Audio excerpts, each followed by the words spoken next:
நம்ம வீடியோவில் என்ன பார்க்க போகிறோம்னு பார்த்தீங்கன்னா, நம்ம சமையல் பண்ணுற பாத்திரங்களை பற்றி தான் நம்ம இன்றைக்கி பார்க்க போகிறோம். வாங்க பார்க்கலாம்.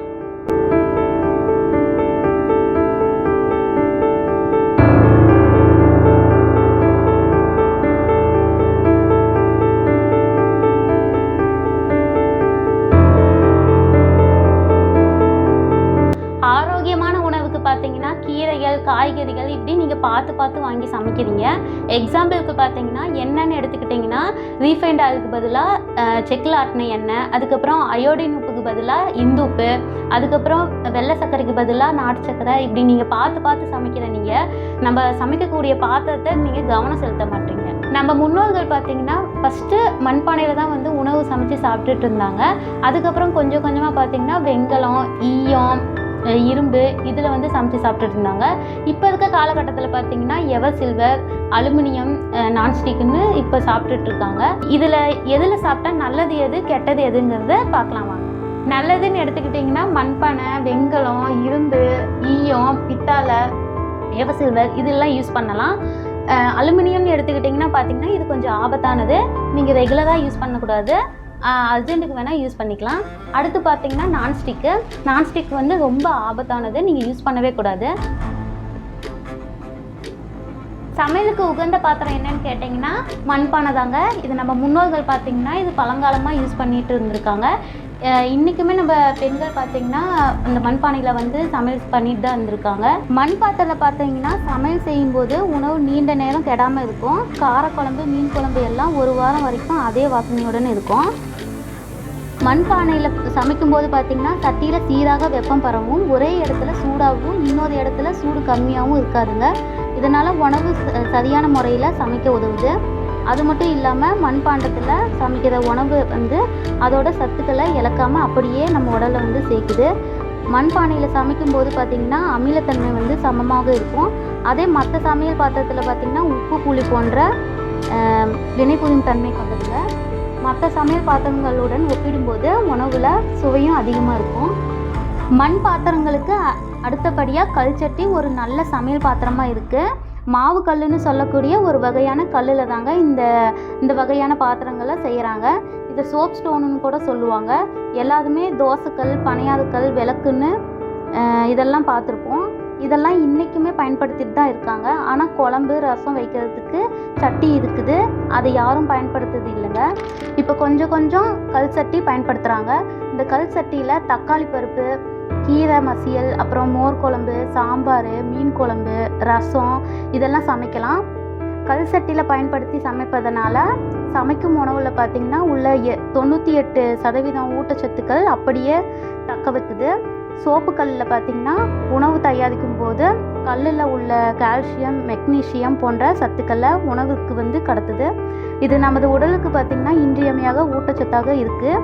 கல் சட்டிலேயே பார்த்திங்கன்னா இருக்கிற உணவு பார்த்திங்கன்னா சீக்கிரமாக கெட்டு போகாமல் அப்படியே வச்சுக்கும். அடுத்து பார்த்திங்கன்னா வெண்கலம். இந்த பாத்திரத்தில் பார்த்திங்கன்னா சக்கரை பொங்கல், வெண்பொங்கல், அப்புறம் உப்புமா இதெல்லாம் சமைக்கலாம். இதில் வந்து புளிப்பு சம்மந்தப்பட்ட உணவுகள்லாம் இதில் வந்து செய்யக்கூடாதுன்னு சொல்கிறாங்க.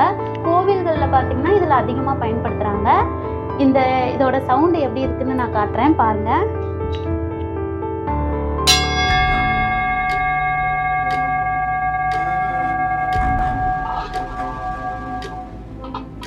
பொதுவாகவே வெங்கல பாத்திரத்தில் சமைக்கிறது பார்த்திங்கன்னா ரெகுலராக வெங்கல பாத்திரத்தில் உணவு அருந்துவதும் தண்ணி குடிப்பதும் பார்த்திங்கன்னா நமது உடம்புக்கு நல்ல ஆரோக்கியத்தை கொடுக்குது.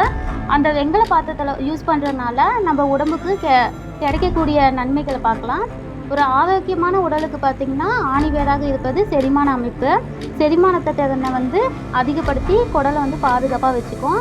வெண்கலம் பயன்படுத்துறதுனால நமது மன அழுத்தத்தை குறைச்சி உடலில் நோய் எதிர்ப்பு சக்தியை அதிகரிக்குது. வெண்கலத்தில் தண்ணி குடிச்சிங்கன்னா ஞாபக சக்தியும் மூளைக்கு புத்துணர்ச்சியும் தருது. தைராய்டு சுரப்பிகளுக்கு பாதுகாப்பாக இருக்குது.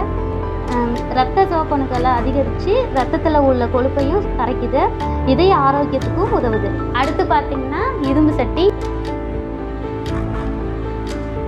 இதுவும் மண்பானை மாதிரி தாங்க, வெப்பத்தை சீராக கடத்துது. இதில் நீங்கள் உணவு செஞ்சு சாப்பிட்டிங்கன்னா இரும்பில் இருக்கிற சத்து உணவில் கலந்து உங்களுக்கு இரும்பு சத்தை கொடுக்குது.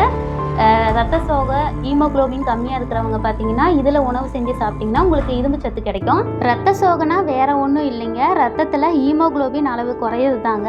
அப்படி குறைஞ்சா உடல் எப்பயுமே சோர்வாக இருக்கும், எந்த வேலையும் செய்ய முடியாதுங்க. இதுக்கு காரணம் பார்த்திங்கன்னா இரும்பு சத்து குறைபாடு தான். ஸோ இரும்பு பாத்திரத்தில் சமைச்சா உடம்புக்கு உணவோட வினை புரிஞ்சு நம்ம உடம்புக்கு இரும்பு சத்து கொடுக்குது. இது மட்டும் இல்லைங்க, இரும்பில் சமைச்சா ஆயில் அதிகம் தேவைப்படாது, இயற்கையாகவே நான்ஸ்டிக்காக செயல்படும், சுவையும் அதிகமாக இருக்கும். இரும்பு பாத்திரத்தில் பார்த்திங்கன்னா கடாயி, தோசைக்கல், பனையாதுக்கல் அதிகமாக இரும்பு கல்ல பயன்படுத்திட்டு வராங்க. ஒரு இரும்பு பாத்திரத்தில் சமைக்கிறதுனால எவ்வளோ நன்மை இருக்குங்கிறத ஒரு உண்மை கதை நான் உங்களுக்கு நான் சொல்கிறேன். டாக்டர் கிறிஸ்டோபர் சார்லஸ்ன்னு ஒரு கம்போடியா நாட்டில் வந்துட்டு என்ன பண்ணுறாருன்னா மக்களை வந்து சோதிச்சு பார்க்குறாரு, அதாவது ஆராய்ச்சி பண்ணுறாரு. அப்படி பார்க்கும்போது பார்த்திங்கன்னா 80% மக்களுக்கு வந்துட்டு இரும்பு சத்து குறைபாடு இருக்குதுன்னு தெரிஞ்சுக்கிறாரு. அப்படி இருக்கும்போது மக்களுக்கு போய் சொல்கிறாரு, இந்த மாதிரி இரும்பு சட்டியில் வந்து சமைங்க அப்படின்னு சொல்லி சொல்கிறாரு. அந்த மக்கள் வந்து கேட்கல. அதுக்கப்புறம் பார்த்திங்கன்னா இரும்பு துண்டை வந்து சமையலில் போட்டு உணவு செய்யுங்க அப்படின்னு சொல்லி சொல்கிறாரு. அதுவும் வந்து மக்கள் கேட்கல.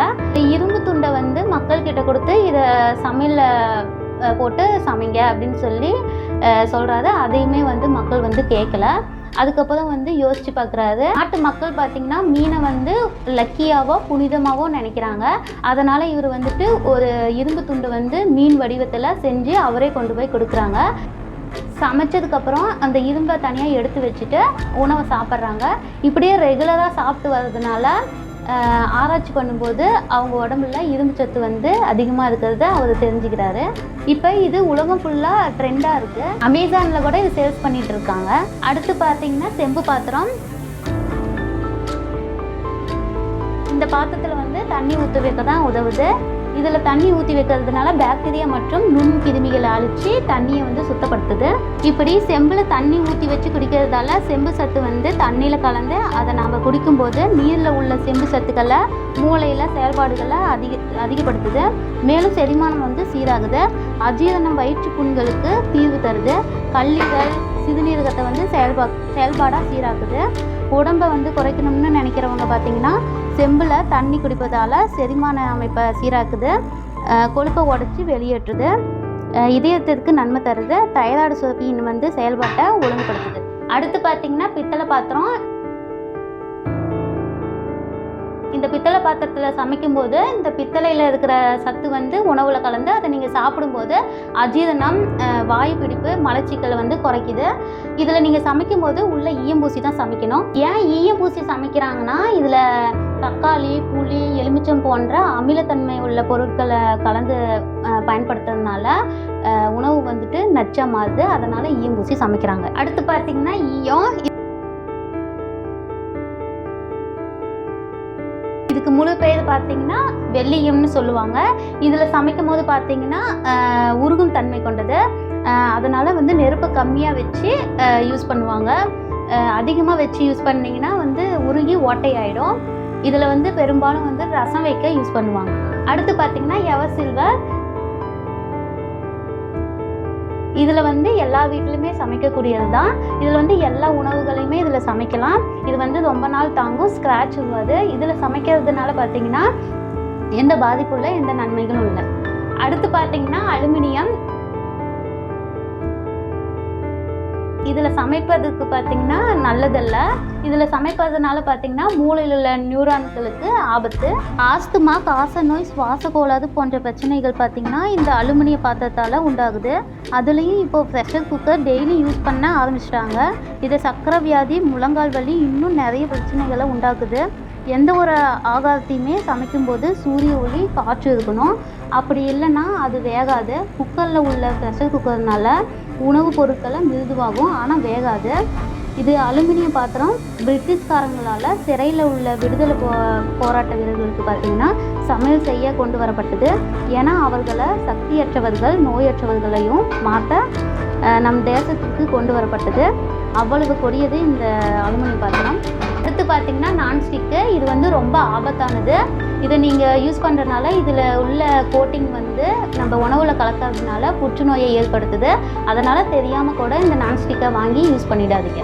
இனிமேலாவது இந்த மாதிரி பாத்திரங்களில் வாங்கி சமையல் பண்ணுங்கள்.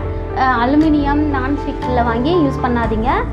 இந்த வீடியோ உங்களுக்கு பிடிச்சிருந்தால் லைக் பண்ணுங்கள், ஷேர் பண்ணுங்கள், சப்ஸ்கிரைப் பண்ணுங்கள், கமெண்ட் பண்ணுங்கள். தேங்க்யூ.